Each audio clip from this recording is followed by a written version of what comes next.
Hi there. Welcome to the Duke English Department's celebration of the life and work of Joe Ashby Porter.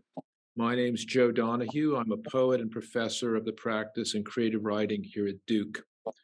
Today, to honor Joe's extraordinary body of creative work and to commemorate Joe's passing in 2019, we'll hear from people who knew him, some as a teacher, some as a colleague, but all as readers of his three novels, Eelgrass, Resident Aliens, and The Near Future, and his 4 volumes of short stories, Kentucky Stories, Lithuania, Touchwood, and All Aboard.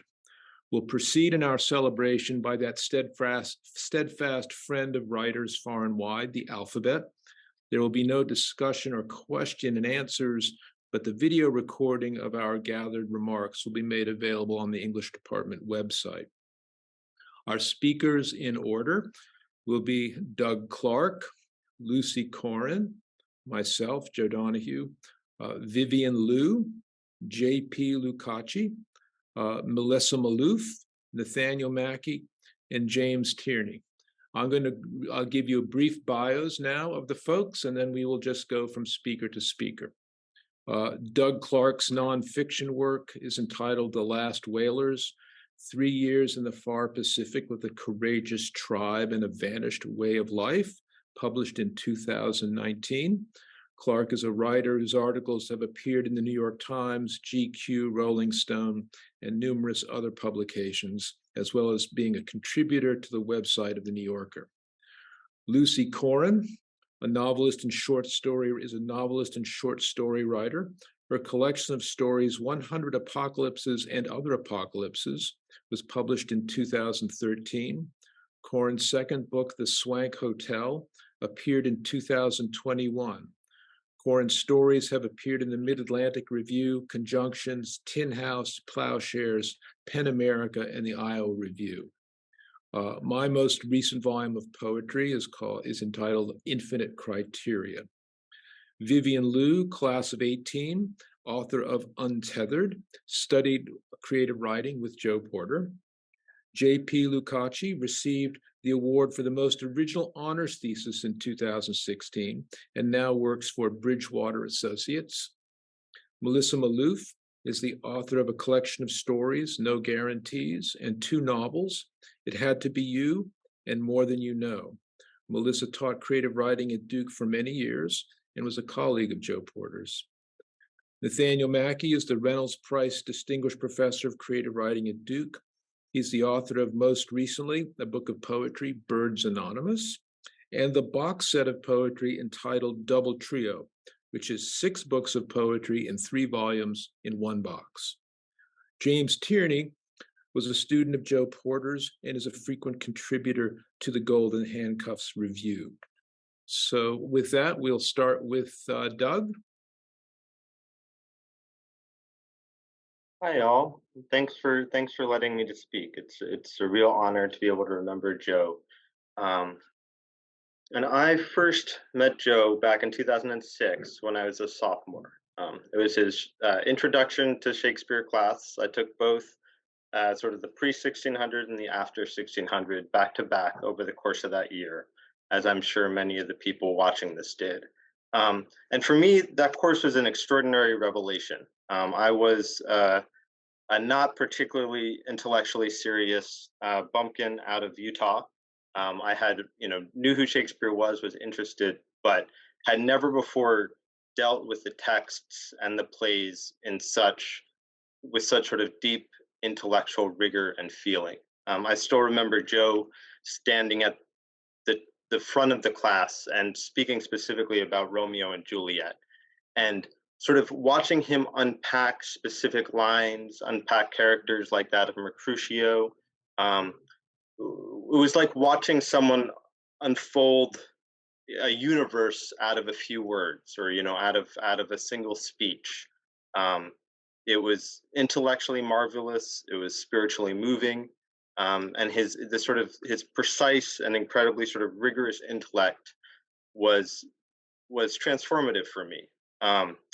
I really started to engage and understand what the depths there could be in specific types of literature in that way. And I was lucky enough to not just to get to engage with him over Shakespeare over the course of the next few years, but also to take some fiction writing with him. And as we sort of worked on sentences, as you know, I sort of made my own tentative fumbling stabs at writing things that could move people to a small extent. His precision and sort of intelligence and how he could wanted you to see how the language and different words could play with each other and their sort of intellectual rhyming, and how they could unfold was extraordinarily important for me. Um, I was able to proceed on both tracks with him. I ended up doing both a senior creative thesis and a senior scholarly thesis. The scholarly thesis on Shakespeare, and then also making a rough stab at trying to write a novel. And his influence was really extremely important um, on both of them. For the Shakespeare project, he had enough belief in me that when I brought him a fragment of a 16th century anonymous play, and I said, well, I think there's some linguistic similarity here that could indicate that this was Shakespeare. Um, he was willing to take me seriously, and we made an early stab at basically using computer assisted scholarship, a very rough and crude way that people are currently conducting certain pieces of Shakespeare studies, but that actually was an indication, which other better scholars later proved, that this piece of writing was in fact almost certainly by Shakespeare. And the long process of working on that project, which was really over the course of 2 years, it extended before the senior thesis, was formative for me in terms of thinking about how to tackle a big, long, rigorous, almost investigative project. And then also to sort of combine that with the writerly aspects that he was teaching in fiction.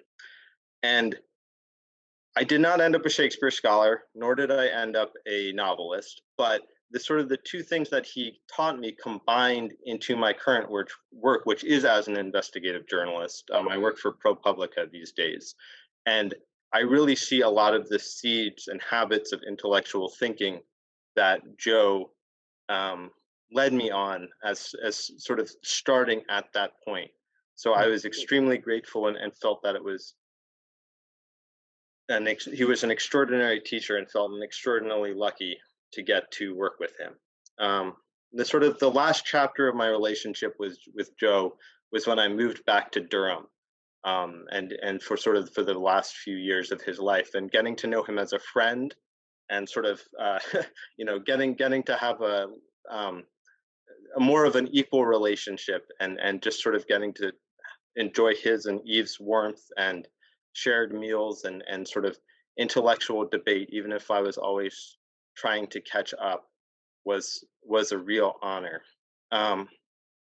So before this meeting, I had pulled out my Riverside Shakespeare edition for the class that he taught, and for all the work that we did in our years together. And in it, I found it's just filled with notes and scratches, and some of those notes are mine.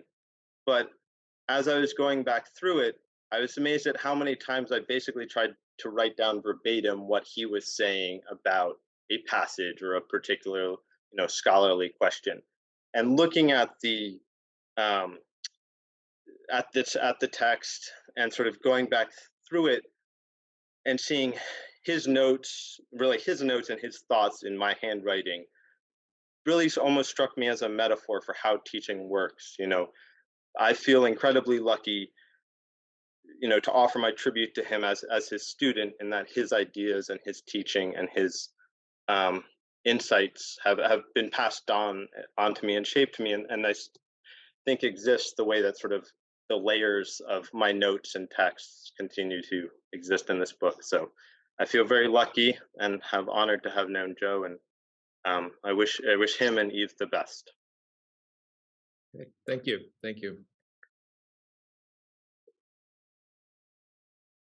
It's really beautiful. Thanks. Um, I'm Lucy Corin, and Joe was my fiction writing teacher when I was an undergraduate in the very early 90s.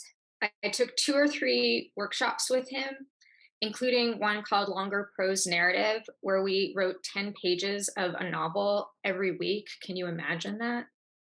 He helped me get into a great MFA program, and then he tuned into my life and my work over the years since. I made so many mistakes in front of Joe. The mistakes of a young, ambitious writer who doesn't know what is gracious and what is crude. Joe put professional opportunities in front of me.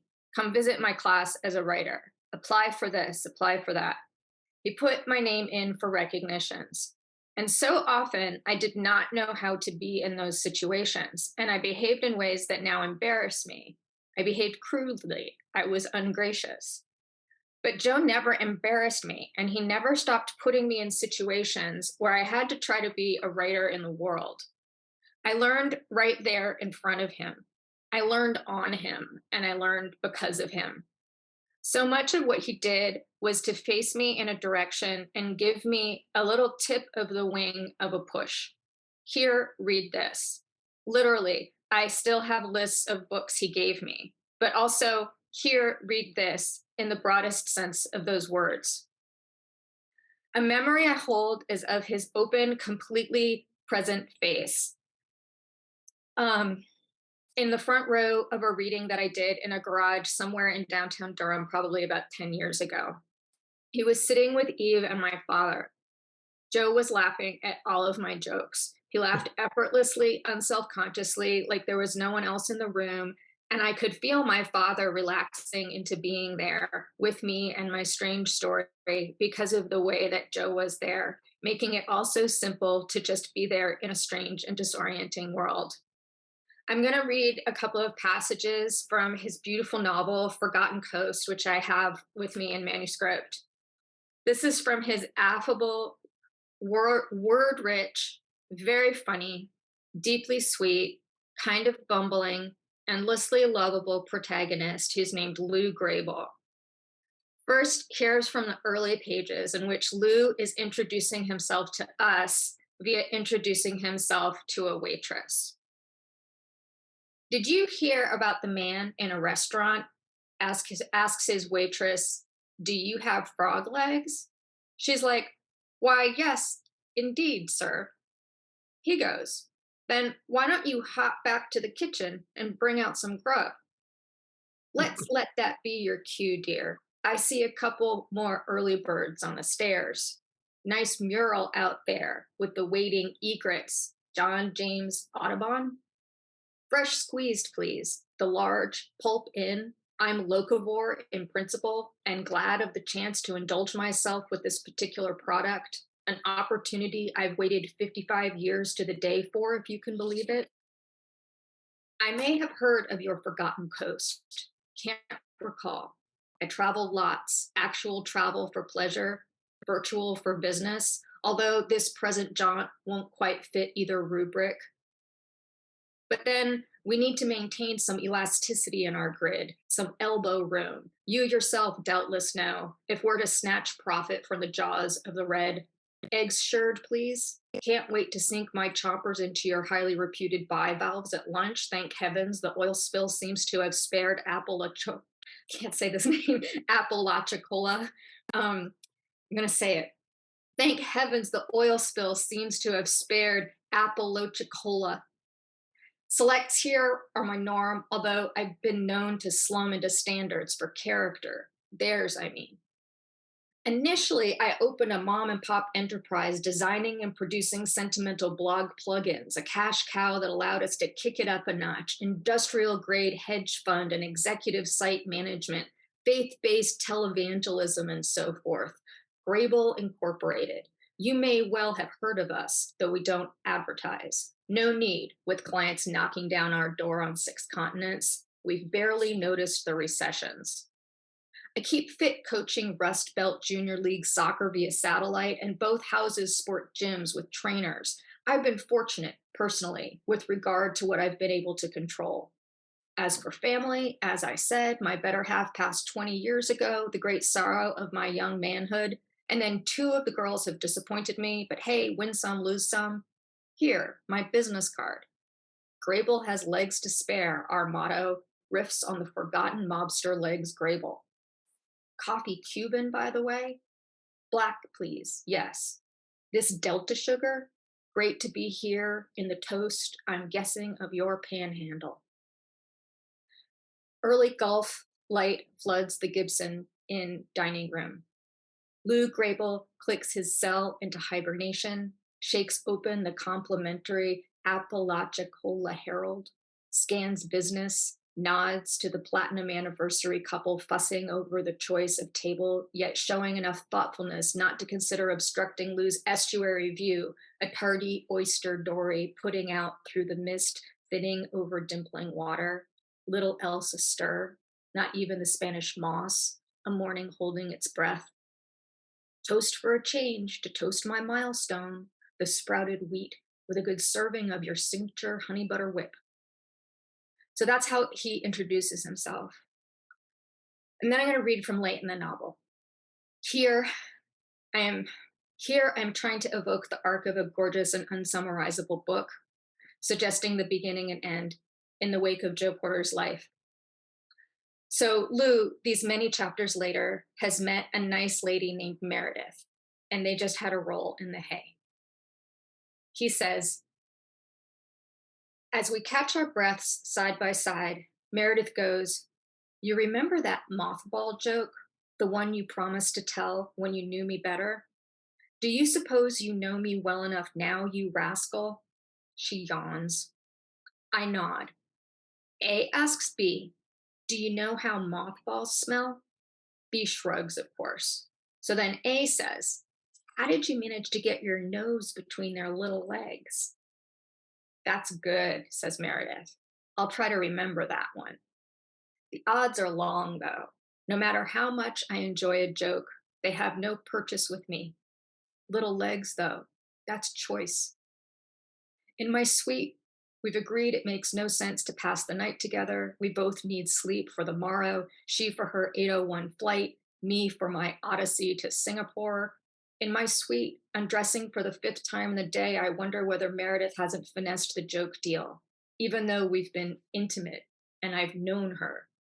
But wait, I think, does this intimate knowledge deserve the name absent sequelae? Clearly no, but I turn in before I can make any more progress.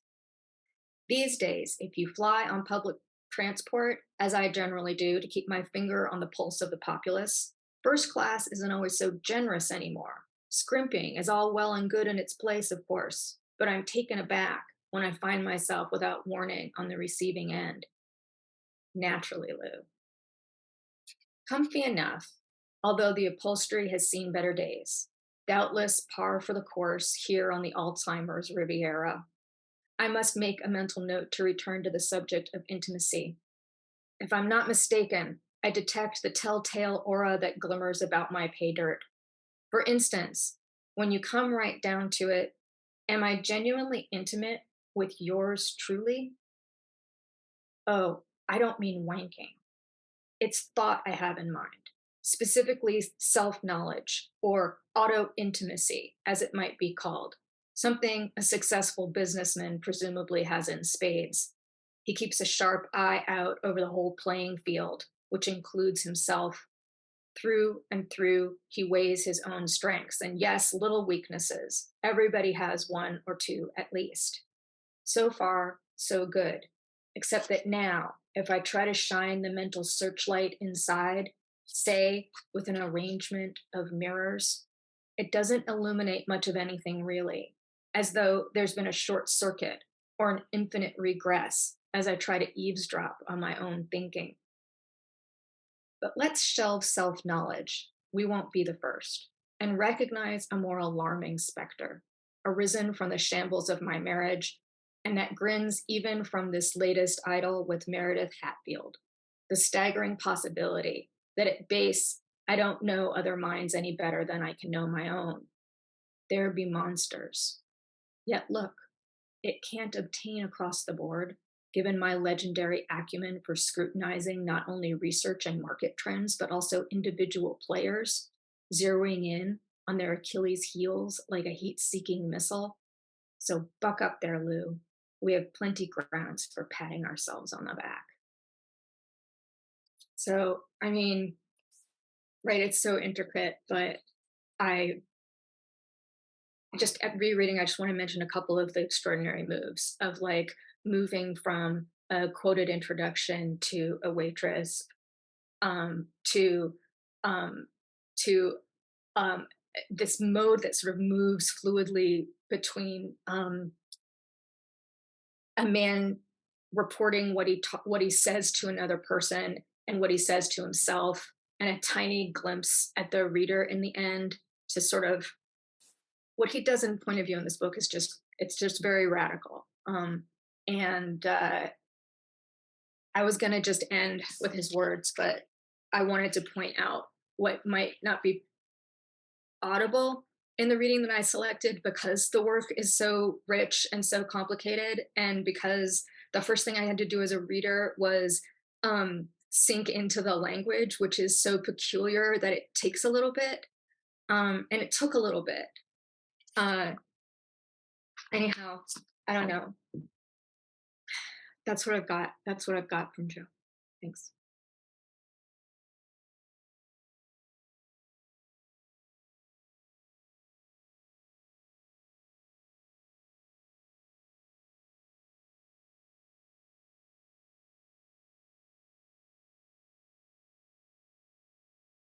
Can people hear me? Am I coming through? Okay, thank you. It's said that Joe Porter had two nameplates on his office door.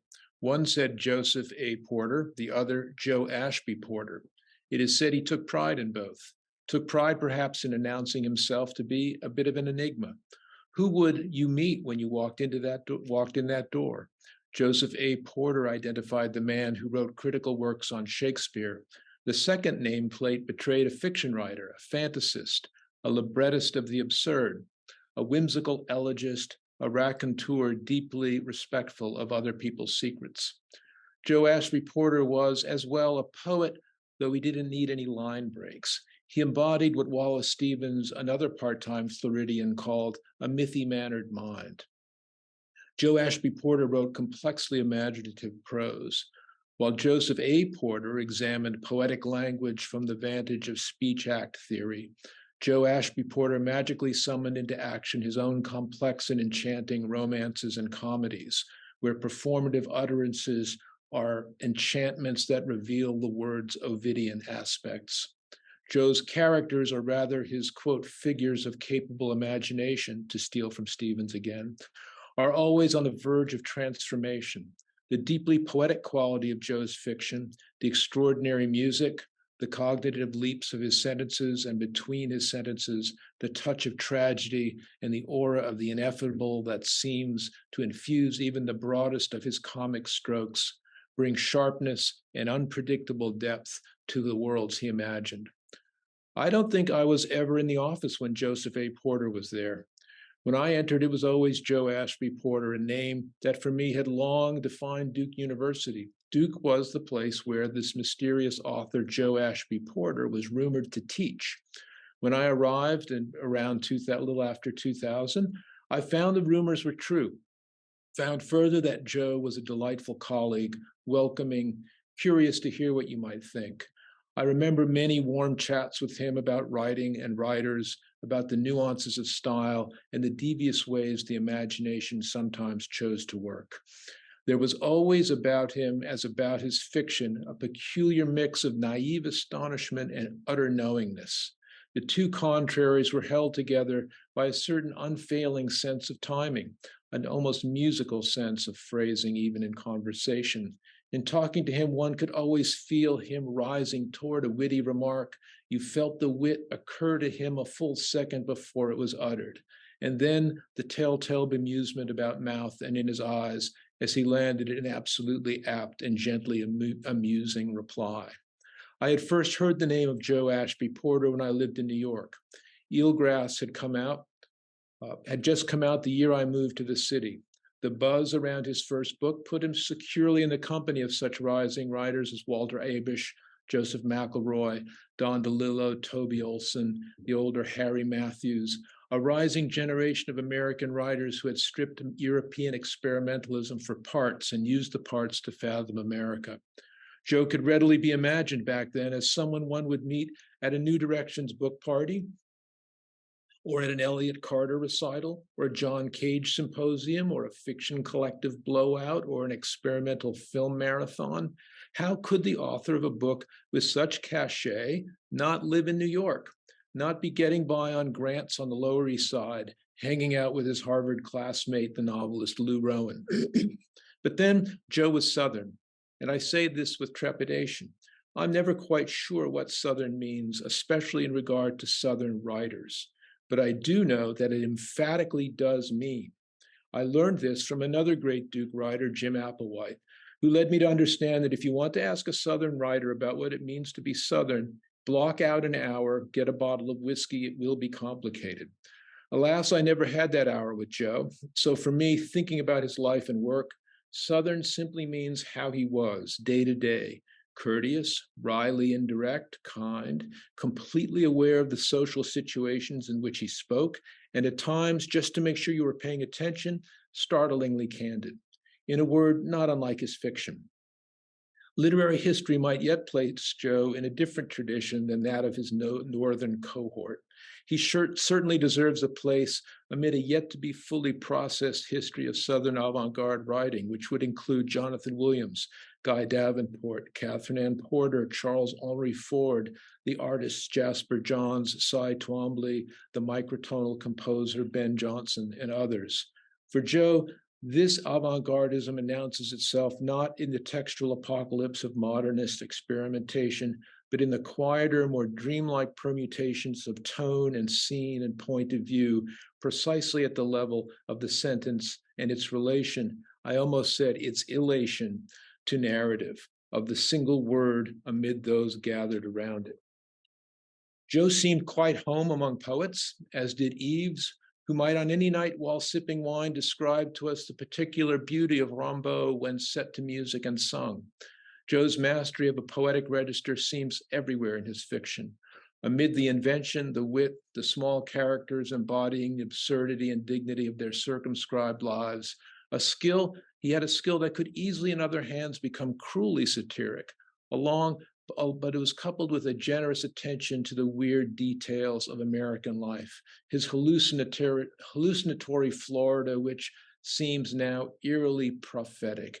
There was simply under it all Joe's descriptive power, his golden ear. Somehow sublimity arose, at times just touched upon, but also at times it was there in full force. The texts I most love are those that are more interior, more descriptive, more circumspectly hallucinatory, more meditative. Joe could turn your attention absolutely anywhere, and often deliberately away from where you were thinking it was going to go. He could elaborate a moment you would never have expected to contain riches, often comic, but his comic also always seemed to arise from and return to a kind of chastened lyricism. The aim of his humor was ultimately not satire, but wonder. Joe Ashby Porter wrote wonder tales. Under the spell of his words, I forget that he's gone. In that forgetting, I imagine I'll stick my head in his office just to goad him with a quick observation about a particular moment or word of his. I imagine him taking some delight in the noticing of any one of the innumerable slight touches that lifted his prose from the page into full imaginative life. I imagine I might still hear from him an exact account of how some phrase came to be in some particular paragraph. And I'm selfish because in my reverie, I believe that hearing that would make me a better writer. In All Aboard, there's a story as straightforward a meditation on life and mortality as Joe ever wrote. In Solstice, we feel a depth continually unfolding, one that maintains an oblique but pressing relationship to the surface action. His characters, or rather, again, his figures of capable imagination, must endure and flourish in a reality that does not seem heartless only as long as you are swept up in his sentences. This story has a central figure, a philosopher of sorts, Gooding, stricken with AIDS, but wait, it's almost miraculous. Gooding is long-term asymptomatic. He has AIDS, but only suffers from the knowing that he has it. For Gooding, for him, AIDS is a stoic injunction against passion of all kinds. Having read Plato in college, Gooding takes away from Plato both license for his minority or the minority orientation of his sexuality, he takes from it an attentive but detached disposition toward the world. Joe Ashby Porter is asking what a life would look like were we not so at the mercy of needs, desires, ambitions, or terrors. Solstice renders the flow of what such a fate would be. What would be needed? Well, a wind farm in Wyoming, it turns out, but also friendship after a fashion, which arrives in the form of the allegorically named Penny. Both characters, Gooding and Penny, have spent their lives in creating illusions of life, by which I mean they both work in the theater. They are around comedy, tragedy, and music, but not of it. Where else could they end up in their common solitariness, but living where the fortune rises directly from the way the wind blows? We close with our protagonist hang gliding, within life, that is, but above it. Penny's car is visible below. She is the spotter, the driver of the chase car. She will be with him, that is, at the end. Affection and distance are fused. The wings of the hang glider could almost be angelic. The imagination is soaring and seeing. The imagination is set free. Thank you. That's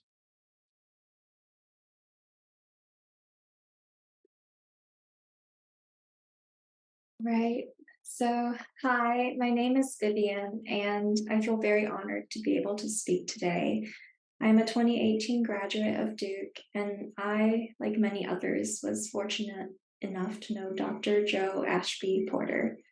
Joe, as he asked me to call him, was my professor, a mentor, and eventually a friend. He taught me creative fiction, so I'm not sure what he would think of this nonfiction speech I am giving, but I will do my best to honor him as he deserves. Dr. Porter's professional accolades, accomplishments, and caliber of his writing are beyond impressive, but today I will be speaking of personal experiences with him as a student. I yearned for his approval when I first met him in an advanced fiction course. And even now, especially now, and for good reason, he had good taste. In the first class I took with him, he told us what he liked and didn't like. He didn't like the use of the word got too much, overused imagery of curling cigarette smoke, overtold stories, and excess. I lived for getting the pages I had written back, annotated by him in thin red ink. He liked a story I wrote that nobody else did. He nominated me for scholarships. I remember him telling the class the story of how his first novel, Eelgrass, was published. He talked of when he was told he had to change the title he had decided upon of Eelgrass, and how he deliberated for weeks, maybe months, on what else he could call it. Eventually, the publisher went with his original title. He said, with this big grin I will never forget, that he would have cut off his toe for his book to be published. And I didn't doubt that. And he clearly soon surpassed that level of needing to consider desperate measures for publication. He became in demand. In my last year, I did an independent study in fiction with him. I felt lucky then, and even luckier now, that I had this one-on-one time with him, a distinguished professor with an Academy Award in literature. Every other week, we'd meet in his third-floor office. It was, of course, filled with books. He'd say, "Come in, close the door." I see him now, blue eyes, white hair, in a sweater at his desk, which faced away from the window. The room was always warm because he was always cold. He had kind things to say about my writing. He talked about his own works, his life, his love of a book called Nightwood, a dream he had once that he turned into a short story, finding the perfect apartment in Paris. I took notes as he wrote, disjointed and messy, because his words had such a strong pull. Anyone who's met him would say he has a strong presence and that he wouldn't waste his time saying anything without meaning. I wish we had talked about his concept of ultrafiction. I wish I had emailed him more. I wish I had taken a photograph of us. But there is one regret I'm glad I do not have. Shortly before I graduated, sunny spring day, Duke's tulips blooming, I decided to pop in on Dr. Porter, even though I didn't have an appointment and I wasn't sure what I had to say. We chatted a bit about this and that, and then he had a meeting. It was the last time we spoke in person, and I didn't think it would be because I really thought he would be around for much, much longer. I miss him. Il me manque. I think he would be okay with me using one quote. You live only as long as the last person who remembers you, from a show I watched. And I don't think he will be forgotten anytime soon. It is clear he was important to many. His legacy is solidified. He would recoil if I said that he lives in all of our hearts, so I won't. But he's in my mind as I try to write a story. He's on my bookshelf in his novels. He's still my mentor as I think what he would advise me to do. His printed words are everlasting, and his colleagues, readers, students, friends, family, loved ones remember Dr. Joe Ashby Porter.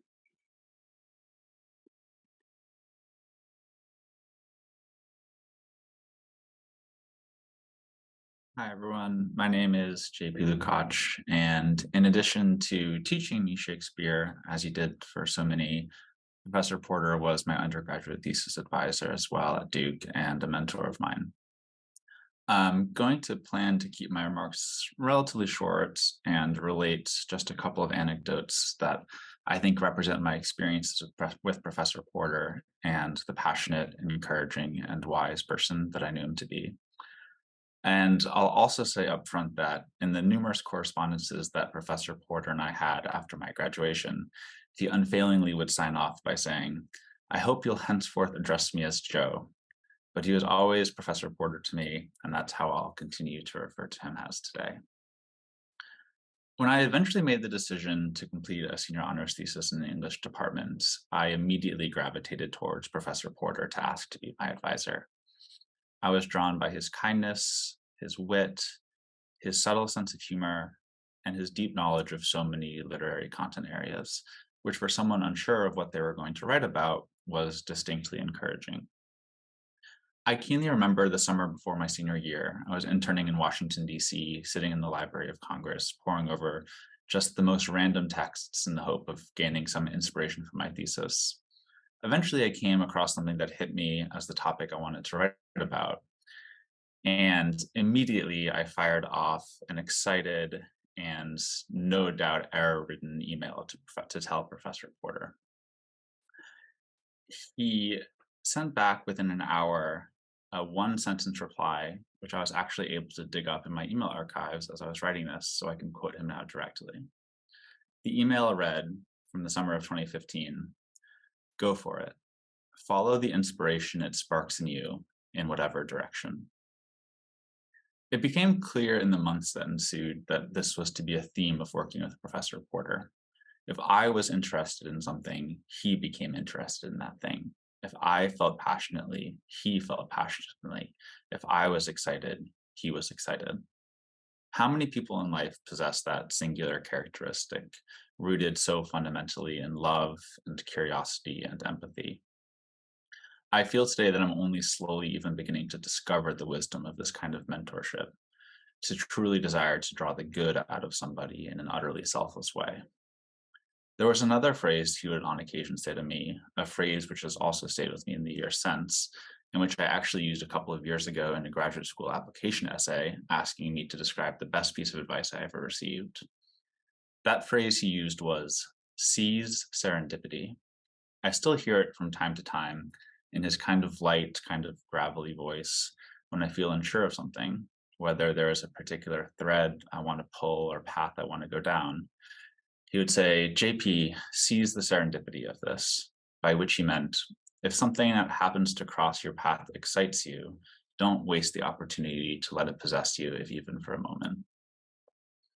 As it turned out, all year long, I had been working backwards from the wrong due date for my thesis, believing it to be due on a Friday instead of the Wednesday before. So, of course, when that April Wednesday came, I was utterly oblivious to the frenzy of activity of other students printing off their theses and rushing to drop them off before the office closed. So after finishing up class for the day, naively, I checked my phone and email to find literally dozens of missed calls and texts. For not only had Professor Porter been frantically trying to reach me to make sure I had submitted the thesis on time, he had dug up in, I suppose, some long lost document in the Allen building, my emergency contact information, and gotten in touch with my mom and dad to make sure nothing had happened to me, who were now, naturally, a few weeks before my graduation, also sending me frantic texts and emails to make sure I was indeed going to be able to graduate. The care that he exuded for the people he knew and the students with whom he worked was, in my experience as a student, truly unparalleled. All this said and done, I decided I needed to get Professor Porter a gift for not only being an incredible thesis advisor, but also for assuring I didn't have to come back for summer classes to finish my degree. And naturally, being a snobbish 22-year-old almost Duke English graduate, I went to the Regulator bookstore on 9th Street in Durham and got him one of the biggest, most impressive novels that I could find, some 700-odd page contemporary tome that I had read a couple of years before and thought I really loved. I presented it to him after class one day, and a few afternoons later, knocked on his office door to say hello. Between grading essays, teaching classes, preparing for the end of the semester, not to mention all of the other work and life responsibilities that Professor Porter had, not only had he managed to flip through the book I got him, but he had finished it. When, excitedly, I asked how he had liked it, he responded simply and with that wry smile so characteristic of him, that while he enjoyed it, it was not quite the level of a Shakespearean masterpiece. I feel immensely grateful that I happened to register for Shakespeare before 1600 that fall semester now almost 8 years ago. He was the kind of person who inspired without trying to be inspirational, and whose zest for life and literature was contagious. Aside from possessing a brilliant mind, he was kind, thoughtful, open-minded, and generous with his time. In a word, he was good in a time when it's so easy to lose track of what goodness is. And I will continue to miss him dearly. Thank you.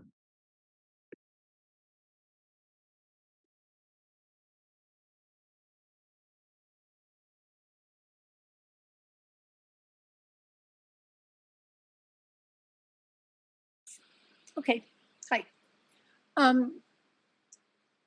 Just adding notes from what I've heard from everybody else. Well, I thought I would be sort of near the end, and I also thought that I would say things maybe other people wouldn't be saying. I'm particularly floor everybody so far as, it's been great. Joe Donahue's discussion just of solstice really, and everything else just really floored me. So I'm not going to be quite that wonderful, but I will do my best. And I'll begin by quoting myself from just a couple of sentences that I lifted from Quanta Holden's piece about Joe's retirement. Here goes. I met Joe Porter in 1984 when I first came to live in North Carolina. At the time, is this stuff from my computer getting in the way here? Okay, I don't know. All right, I just finished my PhD at UC Irvine, but had published only a couple of stories in literary magazines. Joe was happy to read them as I poured through his first book of stories called The Kentucky Stories, and we have been reading each other ever since and sharing food and spirits from Durham to Key West. In Key West, my then partner and eventual eventual husband, Dennis Donahue, and I had dinner in a Cuban restaurant with Joe and Eve. And he was well enough in December of 2018 to come to the wedding reception at the house here in Trinity Park, where Joe arrived with Eve and 24 roses and his wonderful full-face smile. I visited Joe twice when his illness made it necessary for him to stay at Hillcrest. The first time was, frankly, devastating. He was already, he was already a ghost. My text has disappeared. My Zoom has disappeared. Oh well, maybe you guys can see me. So it was devastating. He was already a ghost. He was there. He knows what I'm talking about. The second time, after his doctor tried a new treatment, Joe was pink and chatty and talked about his next trip to France with Eve. So he was very positive at that moment. All right, so now a little polemics. Once I became recognized as a teacher and writer in the English department, I also began to see the ways in which Joe represented the department's split personality when it came to its creative writers. Like William Blackburn before him, Joe's expertise as a teacher of creative writing did not necessarily make him a darling of a department that valued scholarly achievement over both teaching as such and creative writing as an academic field. Blackburn taught courses in 17th century literature as well as creative writing. Joe taught courses in Shakespeare and creative writing, wrote scholarly works on Shakespeare and fiction, both of them, both he and Blackburn, writing the teeter-totter that would keep them precariously valued by the department and luminously engaged in teaching writing. Yeah, forget what they think, which is to say teaching literature, teaching reading. Blackburn's former student, Reynolds Price, gave creative writing at Duke some cachet, but his appointment was unique. He could teach whatever he wanted to teach, however well or badly. I say this with complicated affection. He didn't have to produce scholarly work in order to achieve tenure. Fame protected him from the usual expectations. Joe, on the other hand, had to wear both hats. Joe Ashby Porter and Joseph A. Porter had to please different, sometimes conflicting academic cohorts. He did so with perseverance and grace, patience and prowess. He loved teaching his Shakespeare courses almost as much as he enjoyed mentoring writers. He had published the Pulitzer Prize nominated Kentucky Stories, 1983, while working on Pragmatics of Criticism, 2 Generations of Speech Act Theory, 1986. I say, put that in your teeter-totter pipe and smoke it. Go Joe.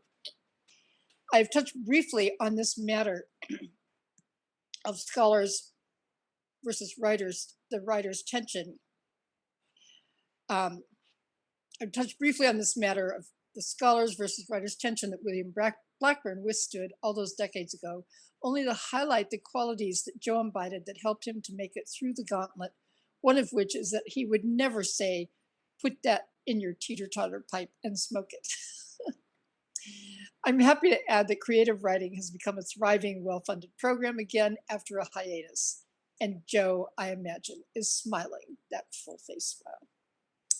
I went to read the ending of the last story in the Kentucky Stories. This is where, he's writing about the people he knows from his childhood. Those of you who've looked at his biography knows that his father was a miner in Kentucky.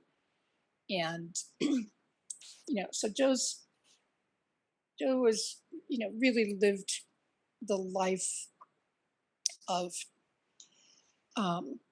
some Southern hardship. Let me put it that way. The narrator in this story that I'm going to read from is visiting the Kentucky mountain village, Bardstown, his father's birthplace. He's been writing a letter to an old friend. Here he is thinking,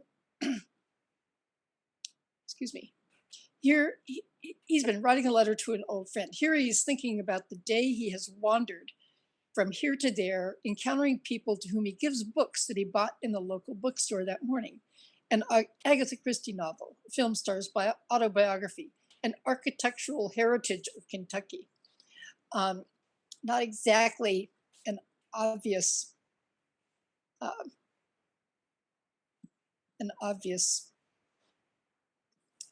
okay, bunch of stories. Have you guys been able to see that, Joe? Can you give me a nod somehow? No? Okay, well, I hope that came through. I can hear you, Melissa. I don't know if you're trying to put anything on the screen or not. No, I wasn't trying to. I was just hoping that because I was reading off my computer, and I was hoping that what I was reading didn't obscure the whole thing. No problem. No problem. Okie doke. Here's the ending of this last story in Kentucky Stories. Okay.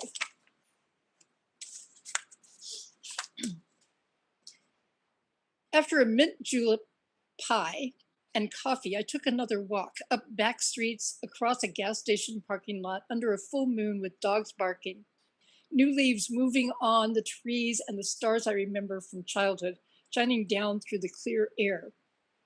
It seemed that only our treading would keep the earth moving. A policeman in his patrol car asked, what you up to, friend? There were a few fireflies even this early in the spring. The public library was closing as I passed. It was 9:30 and I came back to the hotel. Quiet laughter and music drew me to the bar, where I settled back into a red Naugahyde booth with a cognac in the dark. 8 or 9 other people were there, and as I watched them and heard scraps of their conversation, it occurred to me that this was a cast party celebrating a run that had lasted 50 years for some of them already. An attractive dark-haired girl came in alone. I invited her to join me, and to my surprise, she did. She was Alice, in her early 20s, with white skin, large eyes, and a wide, unsmiling mouth, living in the hotel until she found an apartment. She'd come from Mississippi to be an assistant buyer at a clothing store. I sketched my history and recent travels, and she asked where I planned to go next. I said I hadn't thought about it. Half closing her eyes, she said she'd have gone to New York, except that her father didn't want her to be so far away. Her father is called Beau because he was so handsome. Alice's favorite color is orange, but violet looks better on her. She said she eats onion sandwiches, just bread and mayonnaise and lots of onion. They give me headaches, but I eat them anyway. And then, unexpectedly, she said, I have to go now, laying her white hand on mine. Really, I can't. Alice, I protested. Really, I can't, she said. The Agatha Christie was in my pocket, and so I took it out and gave it to her. I bought this morning, but I don't think I'll get around to reading it. She smiled for the first time and then bent down and kissed me on the cheek. Yes, I was disappointed, but if I stay on here, something more might happen tomorrow or the next day. After Alice had gone, I sat in the bar for an hour longer, remembering the day. The black grocer, Katie the farm woman, the antique dealer, and Alice from Mississippi all in one day, a pretty good average. Toying with that fact must have prompted a fantasy of an old and intricate lodge, somewhere in wooded mountains where they and I could all be together for weeks at a time, all each other's disciples, as we wandered the long hallways or gathered at night around the fire. Why isn't there such a place anyway? Aside, there is a place. It's this book. Okay, why isn't there such a place anyway, where clearly there ought to be? There are far fewer things in heaven and earth than are dreamt of in my philosophy. I'll just stop there. There's one little sort of sign off. I'll stop there. Thank you.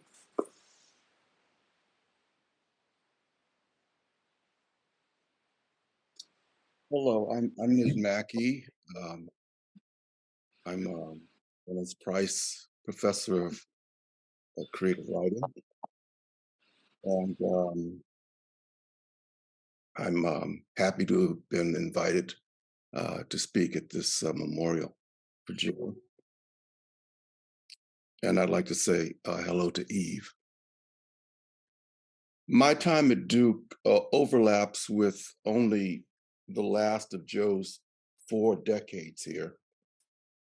It was in the fall of 2011 when I began teaching here that consistent interaction with Joe commenced. Seeing each other at meetings, passing each other in the Allen Building hallway, stopping by each other's office for a quick chat, seeing each other at readings by visiting writers and at dinners that preceded such readings, running into him in town a few times, him and his partner Eve attending parties at my house, and so on. Joe and I had actually briefly met before I began teaching here, 10 years before, in 2001, when I gave a reading at the Franklin Center. He attended the reading, and longtime friend Joe Donahue introduced us to each other, saying he really wanted the two of us to meet. I remember the three of us having dinner as well, and the lovely, quiet conversation that moved among us. Now I have another Joe to like, I remember thinking, drawn to this new Joe's erudition, his wary, angular intelligence, his unexpected humor, and his soft-spoken manner. Not to mention that with specificity I now can't recall, he said he enjoyed the reading, that he liked my work, which is never not a plus when you've given a reading. Indeed, I'd be remiss not to mention that later, in 2009, 2010, when I was being recruited for the Reynolds Prize Chair, named for one of Joe's teachers, Joe's was one of the most welcoming voices I heard, further placing him close to my heart. I still remember the 4-word email, so typical of his generosity, that I received when I accepted the position. You make us proud. Remembering Joe, I remember a kind, unassuming man blessed with the gift of praise, as well as with formidable creative and intellectual gifts. A combination that made for a distinguished writer, scholar, and also a distinguished teacher. In a sense, writers write their own memorials, words to remember them by, words memorable for many reasons, words memorable whether remembered or not, having that potential. Thinking about this occasion, this memorial, it occurred to me that what I mostly wanted was to read from Joe's work, to not leave here without putting some of those words he put so much of his time, blood, mind, breath, and sweat into, out into the air. I pulled a book of his stories that came out in 2008, All Aboard, off the shelf. I opened it and went into it, not only to reread it, but to remember and rekindle what is and was and will be memorable. What I remembered as memorable, the Joe Ashby Porter signature, written again and again, to share and commemorate part of it at least. For one, show, don't tell, that oldest of creative writing workshop chestnuts, becomes, in Joe's hands, tell what show can't show. In the story Marymount, we read, Thea lifted a glossy 8x10, a tight close-up of the new Marymount in full bloom, with 3 bronze leaves and a fat bud that blushed at its juncture. The photographer seemed worth her exorbitant fee. In good morning light against the soft focused brick wall, The creamy rose held up its heavy head, droplets of dew glistening in its intricate confusion of cupped petals. And they sighed. No, it wouldn't do. The photographer hadn't reproduced the patience of the colors. Or is it actuate what show can't show? The patience of color. Joe's wayward sentence and syntax, a micro-observant, information-emitting stroll. Joe was eminently a student of syntax, a master of syntax, a syntactician, especially so of the extended sentence. Let's listen to this passage from the story Pending. The scraggly dropout behind the counter has names and preferences by heart. Skinny cap and croissant for Eric, and there seems to be all the time in the world for his 60s holdover to savor the morning's reports of great ones, who's in, who's out, with bulletins on the new millennium's ranging terror, still distant from Greensboro. Count your blessings. Time to nod with a smile to the Black dowager who chairs Romance languages, and more discreetly to note in the darkest corner the intermittently smooching and writing undergrads who must have wheedled extensions for this or some prior semester. She pretty but nameless despite her fluorescent hair. He Vasily for his cheeks and wary eyes and ringlets, neither swept away by anything resembling love. They're grappling more than a bit theatrical, half hidden though they are. And when Vasily stands and slouches to the front for a refill, her regard follows possessively, and his seems to flicker Eric's way, soliciting and scorning admiration, the very scorn admirable as his flimsy t-shirt, the body hair visible through strategic rips. And so they go. The diction, the colors, the cast of mind, and the dance they create. Joe's micro-attentive eye and ear, a golden ear, Harry Matthews called it. Just getting started.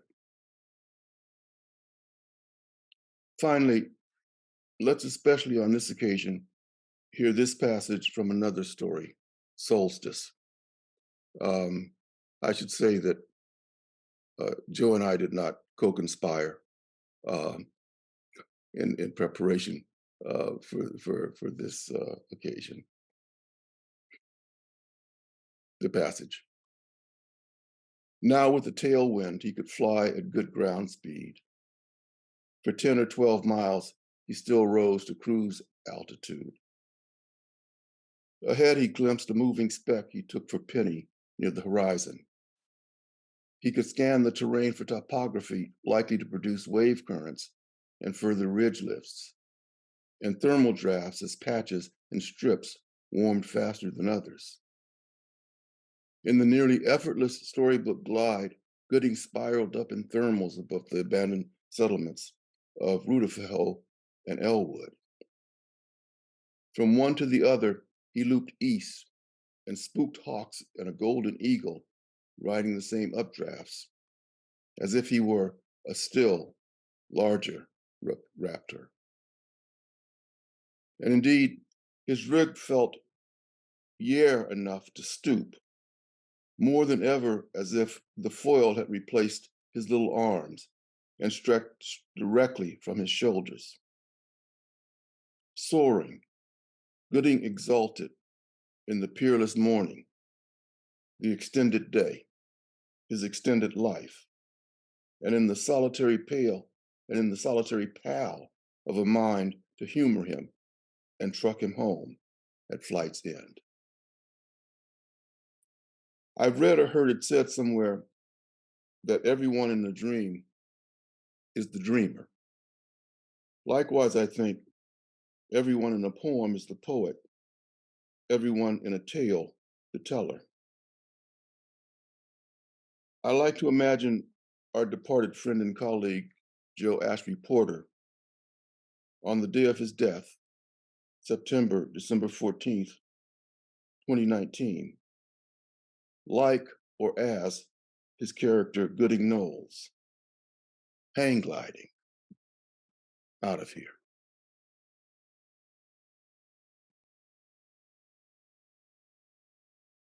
Thank you.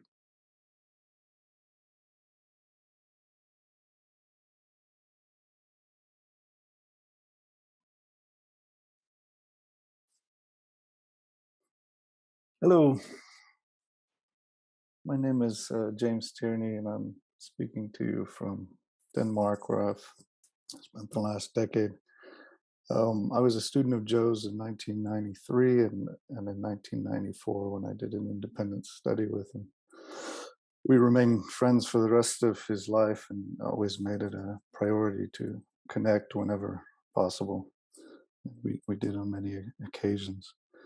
Before I talk to you about the dead, I'd like to first acknowledge the living. First, Eve, thank you so much for your hospitality over the years and for being the perfect foil for Joe and his starched white underpants. A joke hopefully you at least will understand. My very first short story was written for Melissa Malouf, who at that time had a more sharp-elbowed Italian surname that I must say thought fit her pretty well. I was a little disappointed when I discovered later that she took on the softer Malouf. That workshop was an intense experience for me, and I felt completely out of my depth.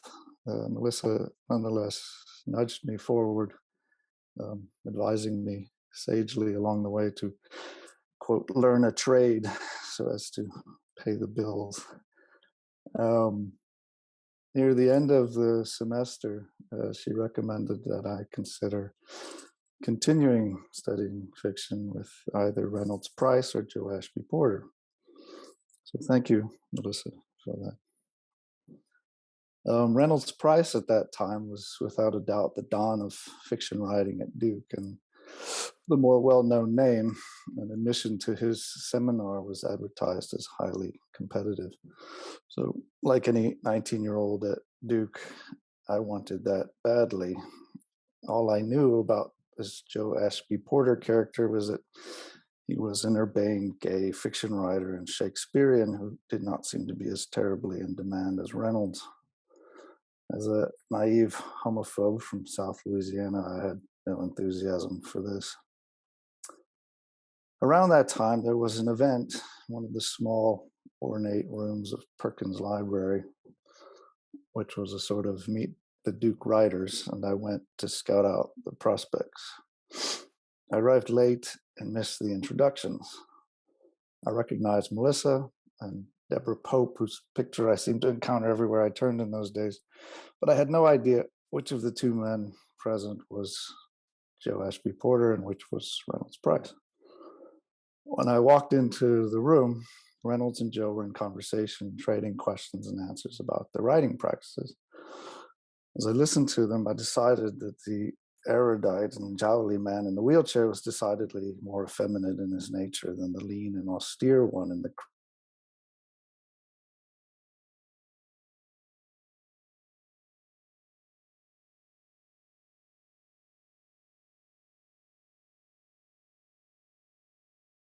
James, are you still there?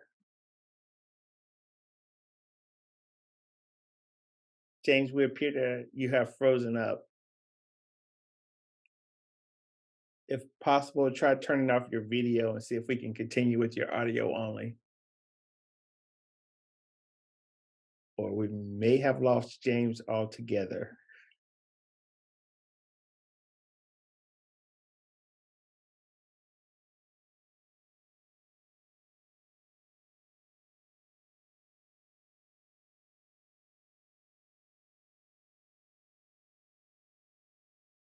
Does anyone else have anything else they would like to say while we try to get James back on?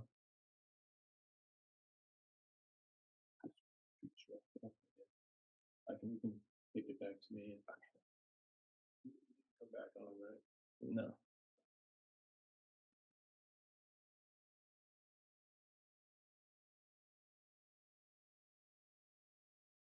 If y'all could bear with us for just a moment, Joe's going to come back on. I think James has logged back on. Okay. Yeah, I'm here. Yes. Can you hear me? Yes. See me? Okay. Good. Okay. So, sorry, I don't know what happened. As I listened to the two of them speak about writing, my spirits, yeah, well, I was past this part. I developed a kind of glow, feeling that I found something really special and understood how critical it was to the development of my very soul that I should be accepted to Reynolds Seminar. I now believe, standing in the back corner of that room, that the whole of the next 2 years of my education depended on it. It was then that Reynolds, that is Joe, began to speak about the impact of his sexual identity on his writing and career. In a moment, the world fell out from beneath me as I realized my mistake and everything was turned on its head. I no longer knew what I thought.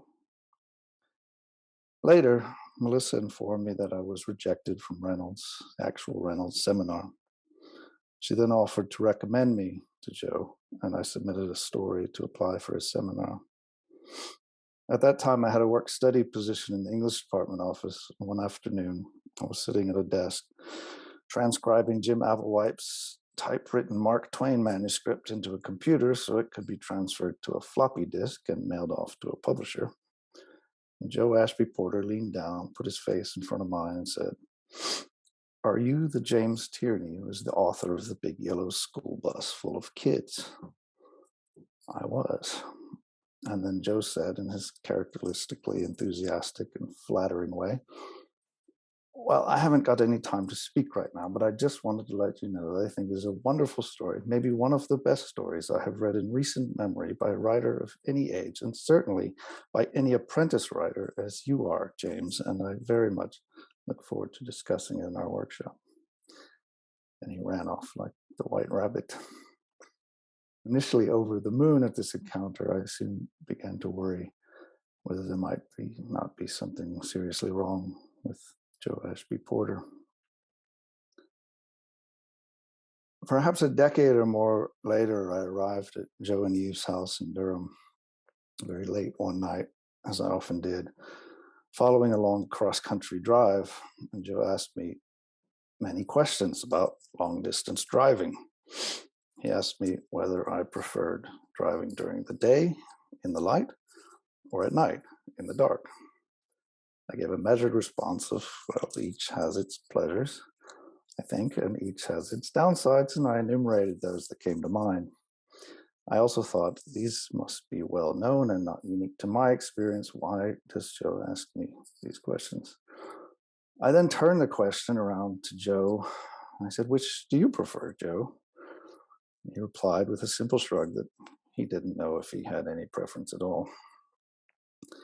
This is perhaps the most banal and yet perfect example I can give of how Joe was an ever-present part of my consciousness from the first moment I met him until this very moment in which I'm speaking to you. I even wonder now if I should be speaking much more slowly and clearly at this moment in a stilted manner the uninitiated would find completely alienating. At any rate, since that moment when Joe casually asked me about my driving preferences, surely only making conversation, I have never, since then, undertaken a long drive, of which there were many, without asking myself, well, James, which do you prefer, driving in the daylight or driving in the dark? I found that the entirely academic, equivocating, and overly sensible discussion that follows this question, which, given the circumstances, one generally has an undue amount of time to consider, resolves itself in subtly different ways across the years. Now in Italy, now in Canada, to use one of Joe's favorite sentence constructions, and now in Dickinson, North Carolina. North Dakota, sorry, Dickinson, North Dakota, in which outpost exactly 20 years apart, I have only just learned. He in 1977 and I in 1997. We both broke down and were stranded. Me moving from Seattle to Providence, and Joe and Eve, I think, moving from Baltimore to Seattle. Driving in all of these places, the question of whether I prefer to drive long distances during the day or whether I prefer to drive long distances during the night now serves me as a sort of instrument by which to gauge my maturing self and the gradual changes that accompany us toward old age. I find the answer trends toward Joe's, a baffled tossing up of the hands. I no longer either know nor care, but I would like to know what you think about it. There is a moment from every encounter I have had with Joe that resonates for me like this through the years. Most of them are far more consequence than this one. He was an extraordinarily singular person, and it is this transference of singularity that has had me from the very beginning of my serious engagement with literature, composing sentences, both within my head and on the page, for an audience of one. It's almost certainly in bad taste to speak of fiction writing in the terms by which Joe regarded it and never spoke of it, as a holy act, as an impossibly difficult act, as a dangerous and self-destructive act, even as a treacherous act and as a risky venture of the highest possible stakes. But in this context today, I think it is worth mentioning that this was the scale of the moral dimension in which he lived and worked and persevered for more than half a century. And for that, I aspire to continue to honor him. Thank you.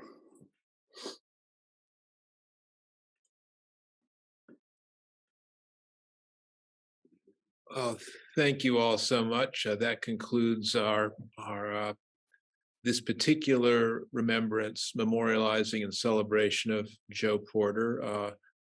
We've probably all been doing it, other versions of it in our, within ourselves, and we'll continue to do it from here on, and hopefully especially in regard to reading and rereading his work.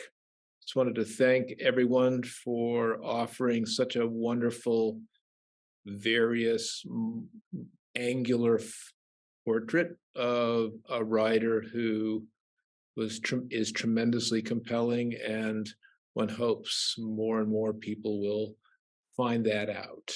I'd like to just applaud you all, and perhaps you can applaud each other a bit for this participating.